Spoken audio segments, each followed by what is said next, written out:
যেহেতু বাসার helping hand ঈদের ছুটিতে বাড়িতে গেছে, এখনও আসে নাই, সেহেতু বাসার সমস্ত কাজ আমার আর আম্মুর করা লাগতেছে। হ্যালো এভরিওয়ান, আসসালামু আলাইকুম। আশা করি সবাই ভালো আছেন। আলহামদুলিল্লাহ, আল্লাহর রহমতে আমিও ভালো আছি। সর্বপ্রথম ডিম ভুনাটা বসাই দিলাম, এদিকে রান্নাবাড়া করতেছি, ওইদিকে আবার নাফিসাপুরিকে পড়াশোনাও করাচ্ছি। অলরেডি আমার ডিম ভুনাটা রান্না কমপ্লিট হয়ে গেছে। এইদিকে তারপরে বসাই দিলাম গরুর মাংস। যেহেতু আজকে শুক্রবার, জুম্মার নামাজ পড়ার শেষ হলেই বাবা বাসায় এসে আগে হচ্ছে দুপুরের লাঞ্চটা কমপ্লিট করবে। জুম্মাবাদে অন্যদিন আসলে একটু 19-20 হলে ব্যাপার হয় না, বাট জুম্মার দিন বাসায় দেখা যায় কাজও অনেক বেশি থাকে, রান্নাবাড়ার চাপটাও কিন্তু একটু বেশিই থাকে অন্য দিনের তুলনায়। এদিকে আমি বললাম যে আম্মু, আমি সমস্ত রান্নাবাড়া কমপ্লিট করে ফেলতেছি, তুমি ওই দিক থেকে ঘরটা ঝাড় দিয়ে দাও আর আমাকে একটু পেঁয়াজ মরিচ কাটাকাটি করে দাও, তাহলে আরও বেশি তাড়াতাড়ি হবে। এইদিকে আবার মেহেজাবিন সকালবেলা বললো যে নানা ভাই বাজার করে নিয়ে আসছে, দেখলাম হচ্ছে বিচিয়ালা সিমগুলো অনেক, মানে এই সিমগুলো চচ্চড়ি করলে অনেক বেশি মজা লাগবে। তো চিন্তা করলাম যেহেতু মেহজাবিন বলছে, তাহলে এইভাবেই চচ্চড়ি করে একদম হাতে ভালো করে মরিচ, পেঁয়াজ, রসুন বাটা, তারপরে হচ্ছে জিরা বাটা, আর হচ্ছে পেঁয়াজ বেশি করে দিয়ে, মরিচ বেশি করে দিয়ে, তেল, হলুদ, লবণ সব কিছু দিয়ে চটকাই নিয়ে তারপরে হচ্ছে সিম, আলু, টমেটো একসাথে হাতে মাখাই নিয়ে বসাই দিলাম। তো এইদিকে আবার হচ্ছে সিম আলু রান্না হচ্ছে, ওইদিকে আবার গরুর মাংসটাও অলরেডি রান্না করতেছি। মাংস অলরেডি কষানো কমপ্লিট হয়ে গেছে। এদিকে আবার হচ্ছে আলু দিয়ে দিচ্ছি। গোশে আলু না দিলে আমার নাফিসার আর মেহেজাবিনের যেন খাবারটা পুরোপুরিভাবে জমেই না। তো এইদিকে আবার সিম আলুর তরকারি প্রায় রান্না করা শেষ, উপর দিয়ে ধনিয়ার পাতা দিয়ে দিলাম।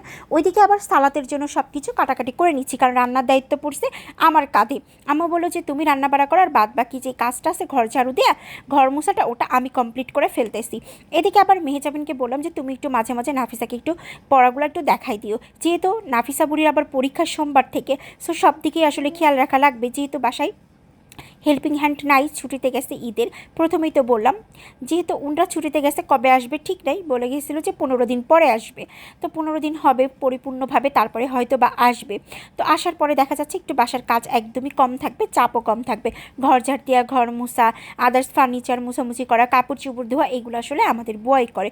সো যেহেতু নাই বাসায়, তাহলে কাজের পরিমাণটাও একটু বেশি আর কষ্ট হচ্ছে অনেক বেশি। এদিকে আম্মু একটু সিক, আমিও একটু সিক। সো মোটামুটি দেখা যাচ্ছে বাসার সমস্ত কাজ আমাদের ঘাড়ের উপরে পড়ছে। এদিকে খুব সুন্দর করে কিন্তু আমি হচ্ছে সালাডটা তৈরি করে নিলাম। আমরা আবার বাসার সবাই মাখানো সালাডটা বেশি পছন্দ করি, স্পেশালি নাফিসাপুরি। শসা, টমেটো খুব সুন্দর করে কুচি কুচি করে কেটে নিয়ে এখানে ঝাল, পেঁয়াজ, ধনের পাতা কেটে, লেবু চিপড়ে দিয়ে ভালো করে একবারে মাখাই নিই। তারপরে হচ্ছে রান্নাবাড়া সব কমপ্লিট হয়ে গেছে, টেবিলে সুন্দর করে গুছায় রাখলাম। এদিকে দেখলাম নাফিসাপুরি পড়া কমপ্লিট করে গোসল করে খাওয়া দাওয়া করতে চলে আসছে। ওইদিকে আমিও গোসল করে নামাজ কালাম পরে খেতে চলে আসলাম। আসার পরপরই দেখলাম সর্বপ্রথম হচ্ছে আমি সিম দিয়ে ভাইপড়ে নিছি। নাফিসাকে জিজ্ঞাসা করলাম, নাফিসা বললো যে ডিম বোনাটা অনেক মজা হয়েছে। আসলে যত তাড়াহুড়া করে রান্না করব, সেদিন দেখবো যে খাবারগুলো স্বাদই একদম অন্যরকম এবং অনেক বেশি মজা হয়। এটা হচ্ছে নাফিসা বুড়ির প্লেট, এটা আমার প্লেট। তারপর আমি সিম দেখা কমপ্লিট করে আসলে ডিম নিয়ে নিলাম। দেখলাম যে ডিম ভোনাটা অস্থির লেভেলের মজা হয়েছে এবং বাবাও বলল যে মামনি অনেক বেশি সুস্বাদু হয়েছে। আসলে যেদিন বাসায় অনেক বেশি কাজ থাকে, তাড়াহুড়া করে রান্নাবাড়া করি, সেদিন দেখা যায় প্রত্যেকটা খাবারের আইটেম কিন্তু অনেক বেশি মজাদারও হয়। এদিকে নাফিসা বুড়ি আবার ডিমের কুসুম খায় না, আমি আবার ডিমের কুসুম পছন্দ করি। ডিমের উপরের পাটটা, সাদা অংশটা আমার কাছে কেন জানি না অত বেশি মজা লাগে না, বাট কুসুমটা আমার অনেক বেশি ফেভারিট।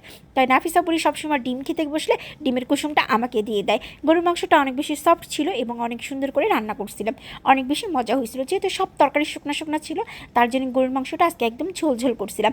আর ঝোল করে রান্না করলে না আসলে নাফিসা বুড়ি, মেহেজাবিনের বেশ ভালোই মজা হয়, কারণ ওরা আবার একটু ঝোল ঝোল খেতে পছন্দ করে। আমার খাওয়া দাওয়া শেষ। এদিকে নাফিসা বুড়িকে বলতেছি একটু তাড়াতাড়ি খাওয়া দাওয়া শেষ করো।